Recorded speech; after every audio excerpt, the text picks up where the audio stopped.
भाजपा ने नीतीश सरकार पर बड़ा हमला बोला है। बिहार भाजपा प्रदेश अध्यक्ष संजय जायसवाल ने राज्य में लगातार हुए धमाकों को साजिश का परिणाम बताया। उन्होंने इस साजिश में सरकारी तंत्र के भी शामिल होने का आरोप लगाया। उन्होंने पटना में कहा कि बिहार में जिस तरीके से लगातार घटनाएं घट रही थीं, चाहे वो मुंगेर मदरसा ब्लास्ट हो, भागलपुर ब्लास्ट, गोपालगंज ब्लास्ट या फिर छपरा का ब्लास्ट, ये सब बड़ी साजिश का ही नतीजा है जिसमें सरकारी तंत्र भी शामिल है।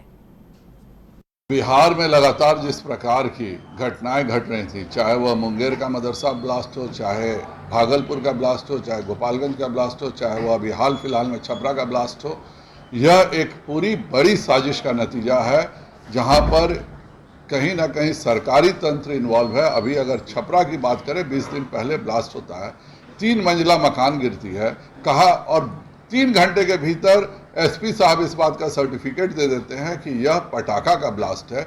यह कौन हिंदुस्तान में फॉरेंसिक लैब है जो 2.5 घंटे के भीतर पटाखा का दे देती है? और अगर वह पटाखा बनाने वाला कारीगर था तो मैं बचपन से हजारों घर घूम चुका हूं, मैंने एक घर में नहीं देखा कि घर के भीतर नीचे पक्के का तहखाना हो। यह कौन सा पटाखा का कारीगर है जो अपने घर में पक्के का तहखाना रखा था? एक साजिश के तहत इन सब बातों को छुपाने का प्रयास हो रहा है। कांग्रेस विधायक छत्रपति यादव ने सोनिया गांधी को पत्र लिखकर नीतीश मंत्रिमंडल में शामिल होने की मांग की है। इस पर बिहार में सियासत शुरू हो गई।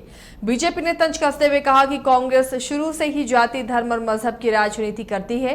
कांग्रेस प्रवक्ता असीतनाथ तिवारी ने कहा कि किसी ने कमजोर वर्ग को प्रतिनिधित्व देने की मांग उठाई है तो ये समाज हित की बात है। वहीं जेडीयू प्रवक्ता अभिषेक झा ने इसे कांग्रेस का आंतरिक मामला बताया। जो प्रवृत्ति और संस्कृति है उसको वो छोड़ नहीं सकता है। जो जात पात, धार्मिक उन्माद पर चलने वाली पार्टियां हैं, फूट डालो और शासन करो अंग्रेजों की नीति पर चलने वाली पार्टियां हैं, वो सुधार नहीं सकती है। अभी तो जातीय आधार पर मंत्रियों का कोटा मांगा जा रहा है, फिर आपराधिक रिकॉर्ड के हिसाब से मंत्रियों का कोटा मांगा जाएगा। उसके बाद इनके घोटालों के इतिहास पर मंत्रियों का कोटा मांगा जाएगा। ये बिहार का दुर्भाग्य है कि ऐसे घोटालेबाजों का ये महागठबंधन है और उस गठबंधन के मुखिया श्री नीतीश कुमार जी हैं। देखिए, कांग्रेस ने कभी भी जात पात की राजनीति नहीं की है, धर्म की राजनीति नहीं की है। इसलिए कांग्रेस में जात पात धर्म के नाम पर कोई बात नहीं होती है। हाँ, समाज के सभी वर्गों का प्रतिनिधित्व हो, इसकी बात होती है। और अगर किसी ने ये बात उठाई है तो समाज के हित में ये बात होती है। ये कोई बुरी बात नहीं है कि भाई समाज का जो सबसे कमजोर तबका है उसके हित में भी कोई बात करे। अगर कोई बात कर रहा है तो अच्छी बात है।